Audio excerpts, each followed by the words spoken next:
Seria Regăsirea puterii interioare, autocomparare, iluzia măsurii externe. Episodul 1. De ce ne comparăm? Compararea nu e despre ceilalți, e despre felul în care am învățat să ne vedem prin ochii lor. De mici am fost măsurați în note, în comportament, în performanță, în tăcere. Mi s-a spus că binele are un standard, că iubirea trebuie câștigată, că valoarea se dovedește.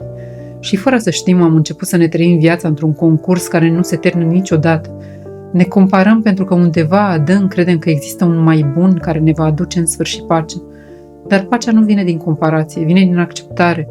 Când te compari, te rupi de tine. Nu mai vezi unicitatea propriei flori, ci doar grădina altora. Începi să-ți măsori pașii după ritmul altor inimi, să-ți îmbraci dorințele în forma viselor altcuiva, să-ți pierzi vocea în ecoul lumii. Compararea e o formă subtilă de autorespingere, pentru că în fiecare clipă în care spui el e mai bun, spui de fapt eu nu sunt destul. Și acel eu nu sunt destul devine un fir invizibil care te trage înapoi de fiecare dată când încerci să te ridici.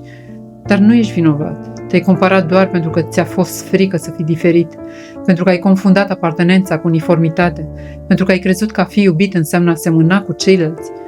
Dar adevărul e altul. Lumea nu are nevoie de copii ale acelorași tipare, ci de oameni care trăiesc în plenitudinea propriei culori. Când începi să vezi pe tine, compararea dispare natural. Nu pentru că ai devenit mai bun, ci pentru că nu mai simți nevoia să te definești prin lipsă. În loc de ce nu sunt ca el, apare întrebarea ce e frumos în mine. Și atunci, în loc să concurezi, începi să te exprimi, în loc să te micșorezi, începi să te expui vieții.